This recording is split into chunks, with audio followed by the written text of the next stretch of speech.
آپ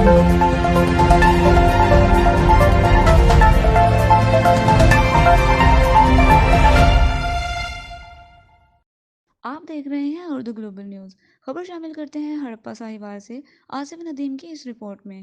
حادثہ میں جاں بحق افراد کی تعداد 4 ہو گئی۔ قطب شاہانہ راوی ٹول پلازا کے قریب شیرازی چوک میں تیز رفتاری کے باعث مسافر بس ٹریکٹر ٹرالی سے ٹکرا کر الٹ گئی۔ حادثے کے نتیجہ میں 4 افراد جاں بحق، 16 افراد حادثے میں زخمی۔ افراد کو ہسپتال منتقل کرنے کے لیے ریسکیو کارروائیاں جاری ہیں، جبکہ حادثے کی وجہ سے ڈرائیور کی تیز رفتاری اور غفلت بتائی جا رہی ہے۔ ریسکیو ذرائع کے مطابق زخمیوں میں 10 افراد کی حالت تشویشناک ہے اور مرنے والوں کی تعداد میں اضافہ بھی ہو سکتا ہے۔ مزید خبروں کے لیے وزٹ کریں ہماری ویب سائٹ www.urduglobal.news.com۔